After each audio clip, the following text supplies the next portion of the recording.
ነጋሽ በዳዳ ፍርድ ቤት ቀርቧል። መንግስት 7 አይነት እርምጃዎችን ወስዷል። ሩታ መንግስት አብ ትባላለች።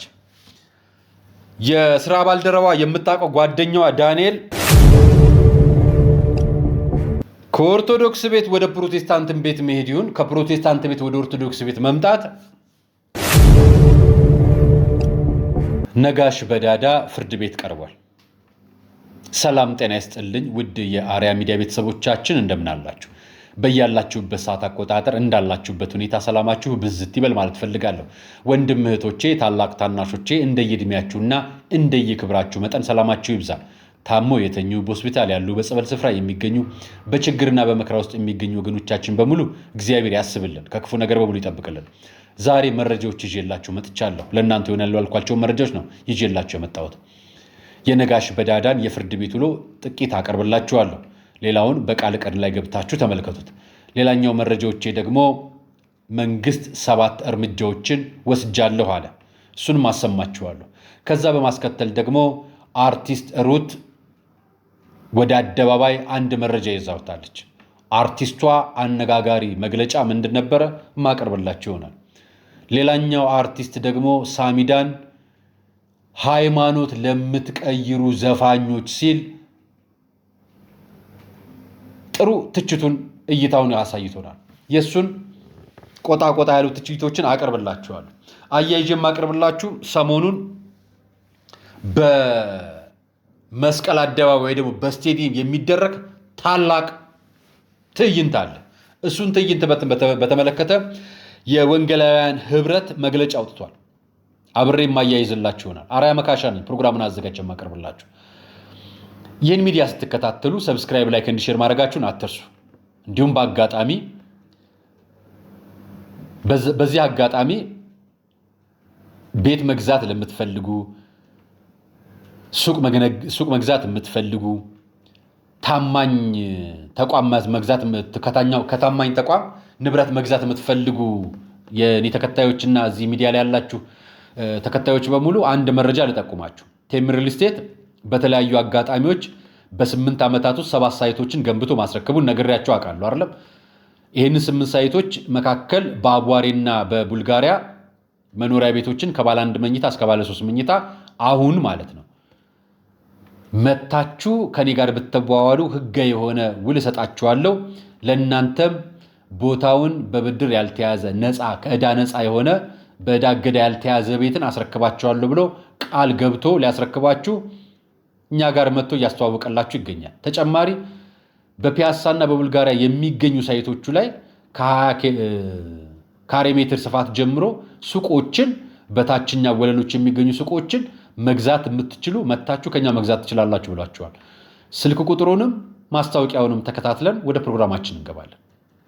የአፍሪካ ህብረት አቅራቢያ በሆነችው ቡልጋሪያ ላይ ቅንጡ ሞሎችን ከቴምር ፕሮፐርቲስ ግራውንድ ፕላስ 15 በሆነው የንግድ ሱቅ 4ኛና 5ኛ ፎቅ ላይ በ900 ሺህ ብር ቅድመ ክፍያ በ3.9 ሚሊዮን ብር ጠቅላላ ክፍያ፣ 3ኛ ፎቅ ላይ በ1.3 ሚሊዮን ብር ቅድመ ክፍያ በ4.5 ሚሊዮን ብር ጠቅላላ ክፍያ፣ 2ኛ ፎቅ ላይ በ2 ሚሊዮን ብር ቅድመ ክፍያ በ5.2 ሚሊዮን ብር ጠቅላላ ክፍያ፣ 1ኛ ፎቅ ላይ በ2.5 ሚሊዮን ብር ቅድመ ክፍያ በ6.5 ሚሊዮን ብር ጠቅላላ ክፍያ፣ ግራውንድ ፍሎር ላይ በ3.5 ሚሊዮን ብር ቅድመ ክፍያ በ9 ሚሊዮን ብር ጠቅላላ ክፍያ የንግድ ሱቆችን ይዞላችሁ ቀርቧል።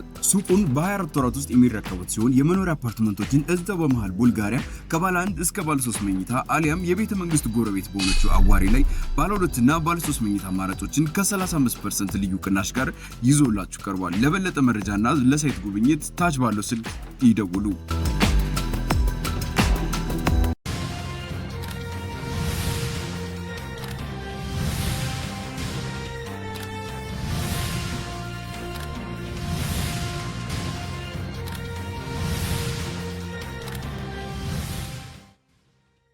አመሰግናለሁ።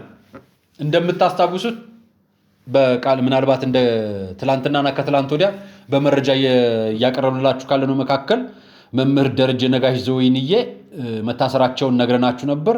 ከዛ በፊት ደግሞ መምህር ሲሳይንም መታሰራቸውን ነግረናችሁ ነበር። ትላንትና ደግሞ ለእናንተ በሚዲያ በይፋ ያልገለጽነው ነገር ጉዳዮቹ ቀለል ያሉ ስለመሰለን አልቀረብንም ነበር ፍርድ ቤት ቀርቦ ያለውን ጉዳይ ማየት ስለፈለግን መረጃው ደግሞ ምን እንደሆነ ማወቅ ስለፈለግን አዘግይተነው ነበር ነጋሽ በዳዳ ትላንትና በቁጥጥር ስር ውሎ ዛሬ ፍርድ ቤት ቀርቧል በፍርድ ቤት ውሎ የቀረበለት ነገር ምንድነው በሚዲያ ላይ በሚያቀርበው ጉዳይ ህዝብን ቅስቀሳና ህዝብን ለመንግስት ላይ አመኔታ እንዲያጣ የሚያደርጉ ስራዎችን ህዝቦችን እየቀሰቀሰ ይገኛል የሚል ክሶች ቀርበውበታል ነገር ግን በመገናኛ ብዙሃን አዋጅ 1238 ህዝባር 2013 ዓ.ም በወጣ አዋጅ መሰረት የመገናኛ ብዙሃን አዋጅ ነፃነትና የሚዲያ ነፃነትን እንዲሁም በመገናኛ ብዙሃን የሚቀርቡ የወንጀል ክሶችን አንቀጽ 86ን መሰረት በማድረግ ከ1 እስከ 5 ባሉት ነጥቦች ምክንያት በማድረግ ማንኛውም በሚዲያ ለሚቀርቡ ወንጀሎች የሚዲያ ባለሙያና ባለቤት ከሆኑም ጭምር ማለት ናቸው ክሱ ከ5 ቀን በፊት መቅረብ እንደነበረበትና በዚህም ለክርክርና ለጭብጦች የሚሆኑ ማስረጃዎችም ቀድሞ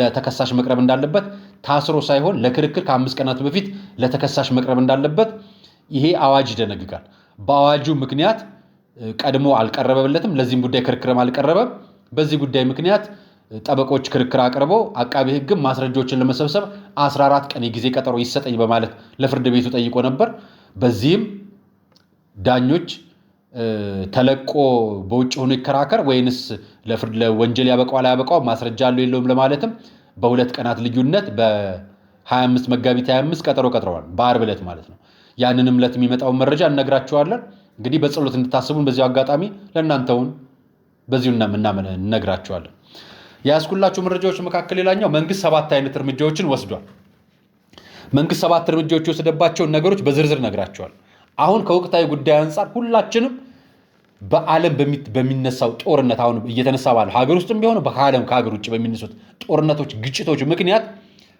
መንግስትም ሀገርም በተለያዩ ጫናዎች ውስጥ ነው ያሉት ስለዚህ መንግስት አንድ እርምጃ ወስዷል 7 አይነት መመሪያዎችን የያዘ በነዳጅ ጉዳይ ላይ በተመለከተ እርምጃዎች ወስዷል በነገራችን ትራንስፖርት ከሌለ የሀገር ኢኮኖሚ በጣም አደጋ ላይ ነው ትራንስፖርቶች መሰረታዊ ፍጆታዎች ከሌሉ እጅግ በጣም ብዙ ሰው ይጎዳል ይሄን ምክንያት በማድረግ መንግስት ያወጣውን መረጃ ላሰማችሁ ሙሉ መረጃ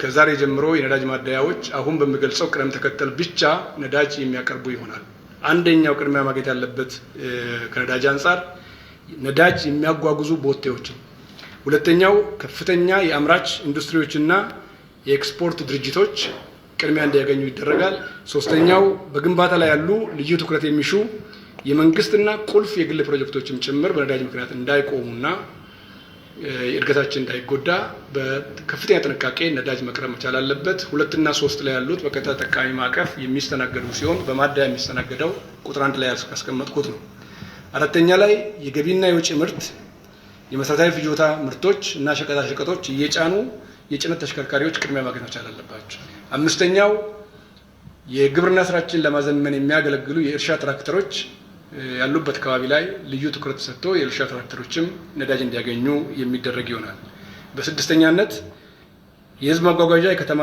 የህዝብ ማመላለሻ ተሽከርካሪዎች ሀገር አቀፍና የከተማ የህዝብ ማመላለሻ ትራንስፖርት ባሶች በስድስተኛ ደረጃ ትኩረት ሰጥቷቸው ነዳጅ እንዲያገኙ የሚደረግ ሲሆን በሰባተኛ ደረጃ በናፍጣ የሚሰሩ ሌሎች ለህብረተሰብ ግልጋሎት የሚመጡ ተሽከርካሪዎች በቅድሚያ ሊስት ውስጥ ከ1 እስከ 7 የተዘረዘሩ ስለሆነ በእነኚህ ዝርዝር መሰረት ብቻ ማደያዎች በቅደም ተከተል እንዲሰሩ ይጠበቃል ከዛሬ ጀምሮ በሚኒስቴር መስሪያ ቤታችን ስር የሚደራጅ የሁኔታዎች መከታተያ ልዩ ክፍል ይሄን የሚከታተል ተቋም አለ ዘርፎች አሉ ከጸጥታ ተቋማት ከመንግስት አካላት ከገንዘብ ሚኒስቴር ከነዳጅና አቅርቦት ከነዚህ ጋር ተያያዘ አለ እንግዲህ በዚህ ጉዳይ ላይ ማንንም ሰው ላይ አይፈረድም አይደል ዓለም ሰላም ብትሆን ጦርነት ባይኖርብን ኖሮ ይሄ ሁሉ ስቃይ ይመጣብንም ነበር እንደዚህ አይነት ስቃዮችና ችግሮች የሚመጡት በጣም በሀገር ደረጃ ይሄንን ለማድረግ የሚቻልበት አቅምም ስለሌለ እንጂ በየቤቱ ለሁሉም መኪና ለሁሉም ነዳጅ ቢታደል ጥሩ ነበርና መንግስት ያቀረበውን አማራጭ በዚሁ አጋጣሚ እንነግራችሁ ብለን ነገር ግን ስለ መንግስት አንድ ነገር ስናገር አንድ ነገር ትዛለኝ ምን ትዛለኝ መሰላችሁ ከአመታት በፊት ይሄ ኮሜዲያን ስለ ማለት ስታንድ አፕ የሚያቀርበው ተስፍሽ ጦቢያ ላይ ፍራሽ አዳሽ ማለት እንዲህ ብሎ ነበር ነዳጅ ጠፍቶ መኪና ተኮልኩሎላል ተሰልፉ የሆነ ከዚህ የተነሳ ምን አለፈ ጅቡቲ ሊደርስ ትንሽ ነገር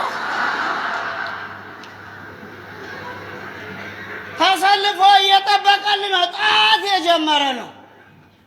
ቦቴ መኪና አይመጣም። ሰው ልጎሽ ገላገለን ከሰልፍ ልንቀዳ ነው ብሎ ሲጠብቅ ቦቴ መኪና ሁሉንም አልፎ ኋላ ተሰለፈላ ሊቀር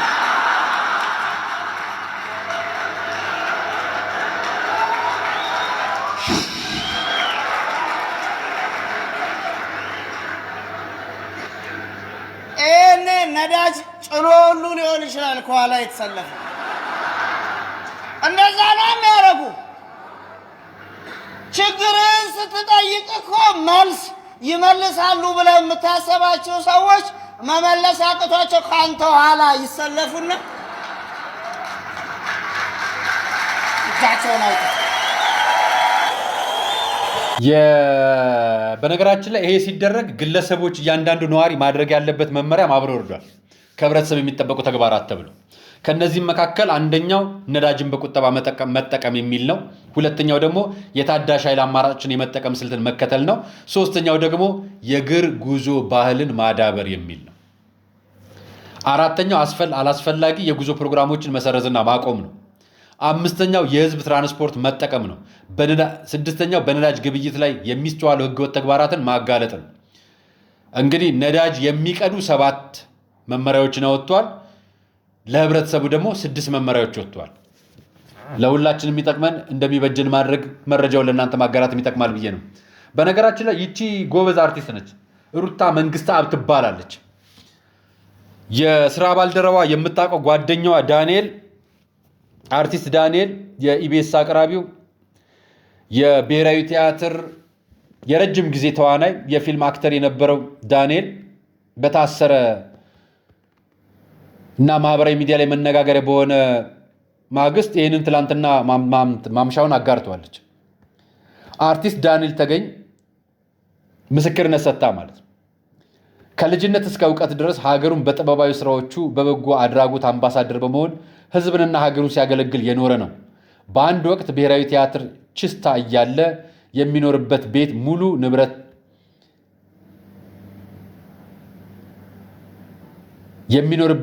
ንብረት የሚለብሳቸውን ቁም ሳጥንና ሻንጣዎች ሙሉ ልብሶቹን ለታረዙ ወገኖቹ ያበረከተ የህይወት ዘመኑን ምንም አይነት ጥፋት ላይ ያልተሳተፈ መልካም ሰው ነው። ምግብ እየበላ ፎቶ አልነሳም። ይህን ምግብ ለህብረተሰብ በፌስቡክ ማሳየት የተቸገረን ስነ ልቦና መጉዳት ነው የሚል አቋም ያለው መኖሪያህን እየቀረስኩ አንተን ኢንተርቪው እናድርግ ለሚሉት ጋዜጠኞች ከኔ ያነሰው ኑሮ ለሚኖረው መልእክቱ ደግ ስለማይሆን ይለፈኝ ይል ነበር። 100% ሆን ብሎ ሰው የሚጎዳ ሰው አይደለም ብላ ምስክርነቷን በማህበራዊ ሚዲያ መግለጫ ሰጥታለች። ሩታ መንግስትአብ እንግዲህ ሌሎቹን ምስክርነት ለሌሎቹ በየቀኑ እንሰማለን። እንግዲህ የምናየውን ደግሞ እናጋራቸዋለን። አርቲስት ሳሚዳን በተለያዩ ማህበራዊ ጉዳዮቹ አነጋጋሪ የሆኑ ሀሳቦችን በማጋራትም ይታወቃል። ማህበራዊ ሚዲያ ላይ በሚለጠፉ ጉዳዮች በሱ ላይ በሚለጠፉ ጉዳዮች ወዲያውኑ ምላሽ በመስጠት ኮመንቶችም ላይ ለሚሰጡ ምላሽ ፈገግ የሚያሰኙ ኮመንቶች ሲሰጥ እናየዋለን። ትላንትና ደግሞ ሃይማኖት ለምትቀይሩ ሃይማኖት ቀያሪ ለሆናችሁ ዘፋኞች የሚል መልእክቱን አስተላልፏል። እንስማው አብረን። ሰላም ጤና ይስጥልኝ፣ እንዴት ናችሁ? such a beautiful day። ዛሬ ደግሞ የምንነጋገረው እምነታቸውን ስለሚቀይሩ ሰዎች ነው።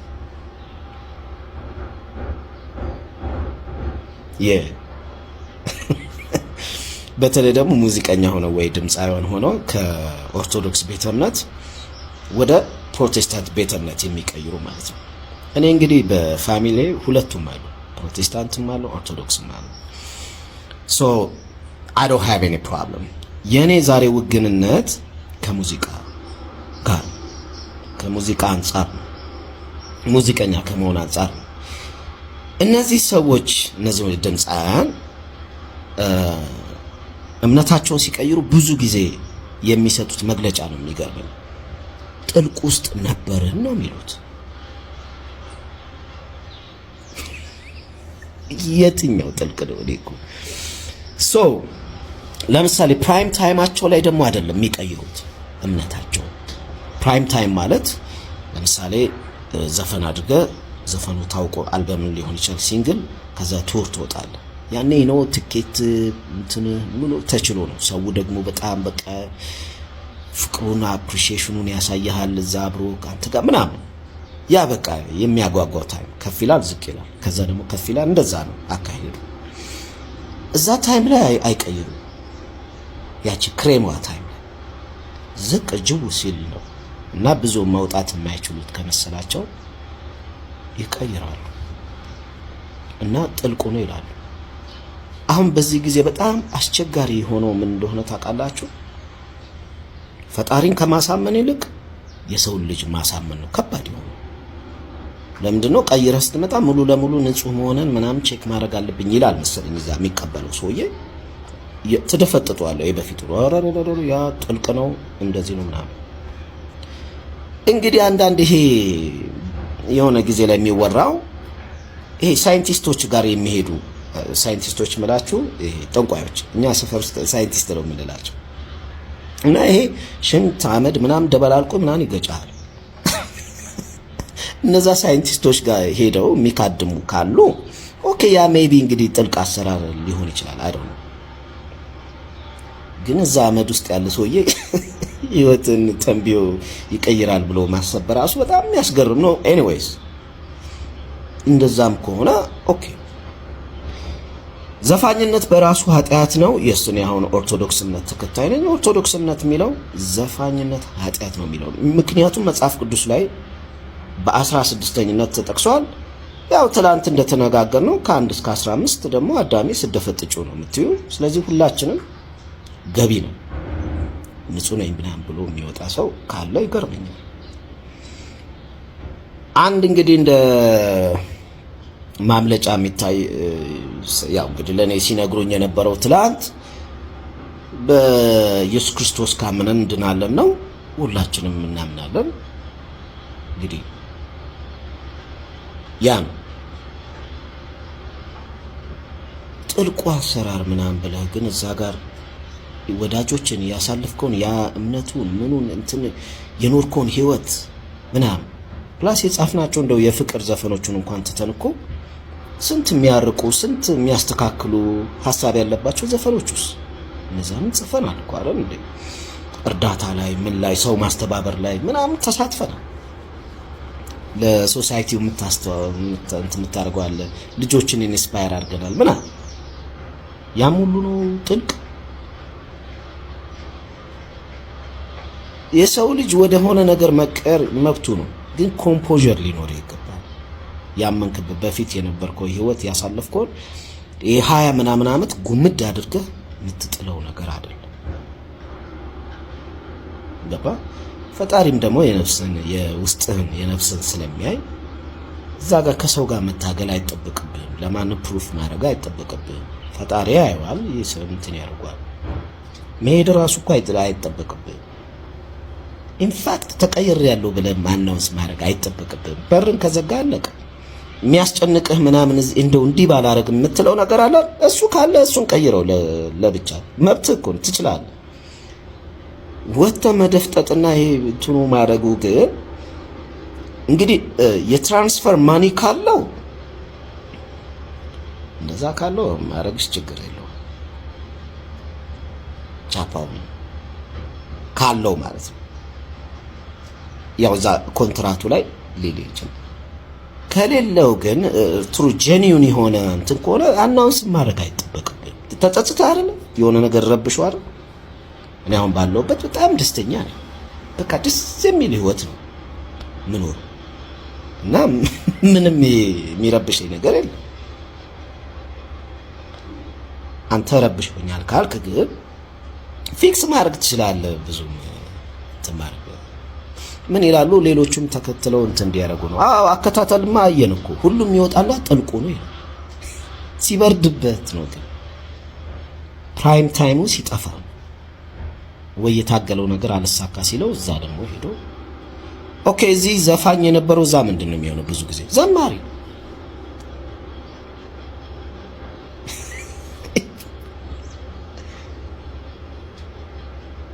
ደግሞ አብዛኞቹ ዘፈን ውስጥ የነበሩ ወደዛ ሄደው መዝሙር ሲያወጡ እኔ እንግዲህ ፋሚሊ ያለኝ አልኳችሁ ቁጭ ብዬ መዝሙር ቀጠቅጣለሁ ማለት ነው።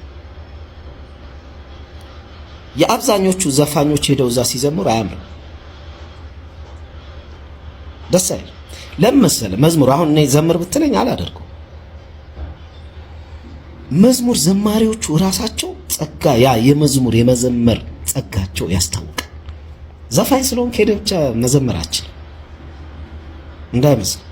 እኛም ብዙ ጊዜ ሞክሬያለሁ፣ በጣም የሚሰቀጥጥ በቃ ውሸት ነው፣ ያስታውቃል። እንትኑ ምናምን መንፈሳዊነቱ ምናምን ያ የራሱ አለ። እኔ አሁን ስዘፍን ደግሞ የራስ የሚጋባብኝ የሆነ በቃ ደስ የሚል ልክክ ሲለኝ ይታወቀኛል። መዘባረቅ አያስፈልግም። ለማስመሰል እዛ ጋር ምናምን ለሰው ምናምን ምን ይሰራል? ማንም ሰው የ3 ወር ደሞዝን አይከፍልም። የፊርማ ካለው አይደለም ገባ እና ነው አስቡበት ለማለት ነው። አሁን ሄዳችሁ ያው የዘባረቃችሁ ዘባርቃችኋል። ግን ከዚህ በኋላ ደግሞ ለመሄድ የምታስቡ ካላችሁ እኛ የምናየው ስፔሻሊ እኔ ሳያችሁ ማየበት መንገድ ይሄ ነው። ገብቷል? እኛ ነገርናችሁ፣ መከርናችሁ፣ ሐሳቡን ደጋግመን አጋራናችሁ፣ በራሳችሁ ወዳጅ እናምጣላችሁ ብለን ከኦርቶዶክስ ቤት ወደ ፕሮቴስታንት ቤት መሄድ ይሁን ከፕሮቴስታንት ቤት ወደ ኦርቶዶክስ ቤት መምጣት ለመጣው ለራሱ ሰው መዳኛ እንጂ ለሚዲያ ፍጆታ ከዋለ ፕሮፓጋንዳ ወይ ደግሞ የገንዘብ መነገጃ ነው። ያ አይሰራም። ልክ እንዳለው ጥልቁ ዓለም የምትሉት ያ ጥልቁ እስከዛሬ አስተዳድራችሁ የኖራችሁበት ነው። ነገር ግን ዘፈን አያጸድቅም፣ ይታወቃል። ይኸው የወንድማችን ኦርቶዶክሳዊ ነኝ ዘፈን እንደማያጸድቅ ራሱ ያውቃል። በሱ ልኑር ብሎ ሲያምንበት ራሱ ያደርገዋል። አሁን ሰሞኑን የዘፋኝ ዝውውር እየሰማን ያለው የአቤል ሙሉጌታ ነው አይደል? ነገር ግን አቤል ሙሉጌታ ዝውውር ላይ አይደለም ያለው። እዛው ወንጌላዊ ነበርኩ ያሳደገችኝ ወንጌላዊ ነች ያለ መጣ። መግለጹ ለምን አስፈለገ? ሚዲያ ላይ መውጣቱ ለምን አስፈለገ ካላችሁኝ አቴንሽን ፍለጋ፣ የሰው ትኩረት ፍለጋ ብቻ ነው። ከዛን ማህበራዊ ሚዲያ ላይ የሚነሳው ሌላውን ለመወቀሻ ይጠቀመውና ይሄኛውን ተቀበለው ኦርቶዶክሳዊ ደግሞ ይሄኛውን ተቀበለው በሚል ማህበራዊ ሚዲያ ላይ ማራገቢያ ይሆናል። ይሄ ሃይማኖቶቹም አይፈቅዱም፣ አልገለጹትም። አንዳንድ የቤተ ክርስቲያን ቸርቾች